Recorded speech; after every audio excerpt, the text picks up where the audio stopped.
नमस्कार। टुडे हिमाचल में आपका बहुत बहुत स्वागत है। मैं हूं आपके साथ भावना रेनॉल्ड और चलिए देखते हैं शाम की बड़ी खबरों को फटाफट। हिमाचल में और आसान होगा सफर। सरकार नई ई बसों के लिए जारी किए 327 करोड़ लंबे रूट के यात्रियों को भी मिलेगी सुविधाएं। हिमाचल पथ परिवहन निगम के बेड़े में 2000 टाइप 2 इलेक्ट्रिकल बसें शामिल होंगी। निगम प्रबंधन ने इसकी प्रक्रिया शुरू कर दी है। प्रदेश सरकार ने निगम को ई बसों की खरीद के 327 करोड़ रुपए जारी किए हैं।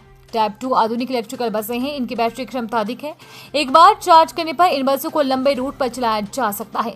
एचआरटीसी के बेड़े में अभी जो भी ई बसें हैं उनकी बैटरी क्षमता एक बार चार्ज करने पर लगभग 140 किलोमीटर ही है।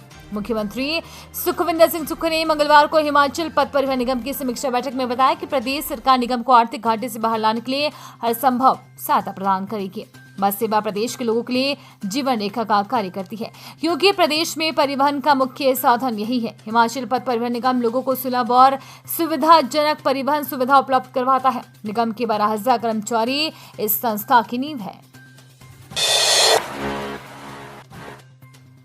सतलुज में मिले 3 शवों की शिनाख्त। समेश में तलाश जारी। सर्च अभियान में बारिश बनी बाधा। शिमला जिला के सुनी के 2 घरी गांव के पास मंगलवार को सतलुज से एक और शव मिला। रामपुर से समेज गांव से लापता लोगों की तलाश में जुटी टीम ने शव निकालकर सुनी अस्पताल पहुंचाया। देर शाम शव की शिनाख्त सिद्धार्थ निवासी नंदरोल कांगड़ा के रूप में हुई।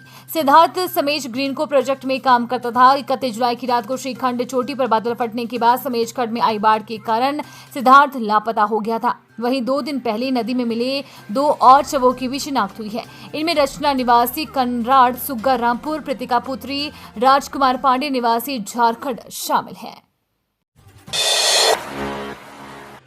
मां चिंतपूर्णी के मेलों में जालंधर के ये दुकानदार 30 वर्षों से कर रहे अनोखी सेवा आप भी करेंगे सलाम। हिमाचल प्रदेश के जिला ऊना में स्थित मां चिंतपूर्णी धाम में सावन का मेला धूमधाम से शुरू हो चुका है। इस विशेष अवसर पर जालंधर के एक बाजार के दुकानदार अपनी व्यस्तताओं को छोड़कर हिमाचल प्रदेश पहुंचते हैं, जहां वे श्रद्धालुओं के वाहनों की मुफ्त मुरम्मत और जांच करते हैं। सेवा का ये सफर 30 वर्षों से लगातार जारी है और इस साल भी इसका आयोजन बड़े पैमाने पर होगा। जालंधर के पुराने जीटी रोड के अलीपुली मोहल्ला में स्थित ऑटो रिपेयरिंग बाजार के दुकानदार मेले के दौरान 3 दिन के लिए अपनी दुकानें बंद करके हिमाचल पहुंचते हैं और बॉम्बे पिकनिक स्पॉट के पास एक निःशुल्क वाहन जांच और मुरम्मत कैंप लगाते हैं। मां चिंतपूर्णी मेले के दौरान विभिन्न जिलों से दोपहिया वाहनों पर आने वाले श्रद्धालुओं को वाहन खराब होने पर कई तरह की परेशानियों का सामना करना पड़ता था। ऐसे में 30 वर्ष पहले अनिल ऑटो के दविंदर सिक्का ने अपने मैकेनिक मित्र के सहयोग से जय माता चिंतपूर्णी सेवा सोसाइटी का गठन किया था। अब ये सेवा कई सदस्यों के सहयोग से जारी है। आज संस्था के साथ 40 से भी अधिक सदस्य जुड़ चुके हैं। अलर्ट के बीच कई भागों में भारी बारिश। करसोग में 1 दिन की छुट्टी, जाने मौसम पूर्वानुमान। मौसम विभाग के ऑरेंज अलर्ट के बीच हिमाचल प्रदेश के कई भागों में भारी बारिश दर्ज की गई है। करसोग उपमंडल में भारी बारिश के चलते नदी नाले उफान पर है। कई मार्गों पर आवाजाही ठप है।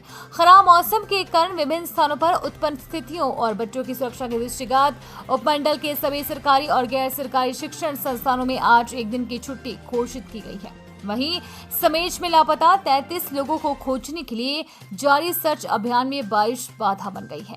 भारी बारिश के कारण यहां बचाव दल फंसा हुआ है।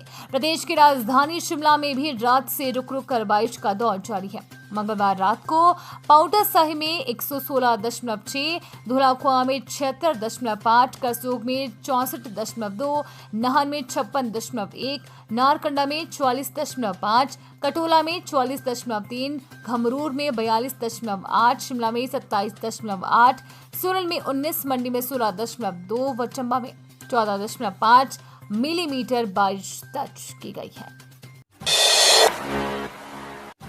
आपदा प्रभावितों के लिए सीएम सुक्खू ने की घोषणा, मिलेगा निःशुल्क राशन व गैस सिलेंडर। हिमाचल में प्राकृतिक आपदा प्रभावितों को निःशुल्क राशन के साथ गैस कनेक्शन और सिलेंडर दिया जाएगा। हिमाचल प्रदेश राज्य खाद्य आपूर्ति निगम निदेशक मंडल की बैठक में मंगलवार को इस संबंध में चर्चा हुई और मुख्यमंत्री सुखविंदर सिंह सुक्खू के निर्देश का पालन करने के लिए कहा गया। निदेशक मंडल की बैठक मुख्यमंत्री द्वारा अधिकृत आयुष मंत्री यादवेंद्र गोमा की अध्यक्षता में हुई। प्रदेश में बीते दिनों मानसून के दौरान बादल फटने और अचानक बाढ़ आने से बेघर हुए परिवारों को निःशुल्क राशन के साथ गैस कनेक्शन की मुख्यमंत्री ने घोषणा की है। जिसे लेकर निदेशक मंडल की बैठक में चर्चा हुई। इस संबंध में संबंधित जिला उपायुक्त खाद्य आपूर्ति निगम को प्रभावित परिवारों की सूची देंगे, जिन्हें राशन उपलब्ध करवाया जाएगा। आपदा प्रभावितों को राहत देने के लिए उड़ेंगे विशेष ड्रोन, दवा और खाना पहुंचाने में करेंगे मदद। प्रदेश का आईटी विभाग आपदा में प्रभावित लोगों को त्वरित मदद देने के लिए अत्याधुनिक सुविधाओं से लैस विशेष प्रकार के ड्रोन खरीदेगा। ये ड्रोन आपदा में कारगर साबित होंगे। इन विशेष ड्रोन में डाटा संग्रह, जीपीएस ट्रैकिंग, 3D मैपिंग, हवाई सर्वेक्षण, निगरानी के रूप में सुरक्षा उपाय करने की क्षमता होगी। आपदा प्रभावित क्षेत्रों में सड़कें न होने पर वाहन वहां पहुंच नहीं पाते हैं और हेलीकॉप्टर का अधिक खर्च नहीं उठाया जा सकता है। वहां पर ये ड्रोन महत्वपूर्ण भूमिका निभाएंगे। इन विशेष प्रकार के ड्रोन के आपदा प्रभावित इलाकों में राहत पहुंचाने के लिए ट्रायल भी जल्द होंगे। हालांकि अब इसके लिए ट्रायल कहां पर किए जाने हैं, इसकी लोकेशन तय नहीं की गई है।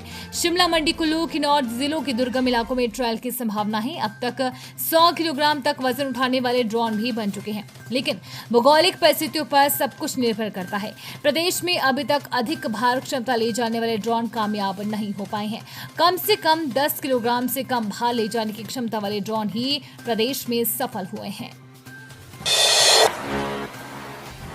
विद्यार्थियों की कम संख्या वाले वरिष्ठ माध्यमिक स्कूलों में शिफ्ट होंगे विषय दाखिलों का ब्यौरा मांगा। हिमाचल प्रदेश में विद्यार्थियों की कम संख्या वाले वरिष्ठ माध्यमिक स्कूलों से कोई विषय शिफ्ट होंगे। उच्च शिक्षा निदेशालय ने जिला उप निदेशकों से 2 दिन में विद्यार्थियों के दाखिलों का ब्यौरा मांगा है।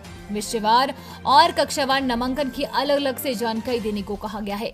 उच्च शिक्षा निदेशक डॉक्टर अमरजीत कुमार शर्मा की ओर से मंगलवार को इस बाबत जिला शिक्षा उप निदेशकों को पत्र जारी किए गए हैं। विभागीय अधिकारियों ने बताया कि कई वरिष्ठ माध्यमिक स्कूलों में कुछ विषयों में विद्यार्थियों का नामांकन बहुत कम है। ऐसे विषयों को 7 लाख से अधिक विद्यार्थियों की संख्या वाले स्कूलों में शिफ्ट करने का विचार है। जिलों से विषयवार नामांकन की जानकारी जुटाई जा रही है। विभाग की ओर से इस बाबत प्रस्ताव तैयार किया जा रहा है।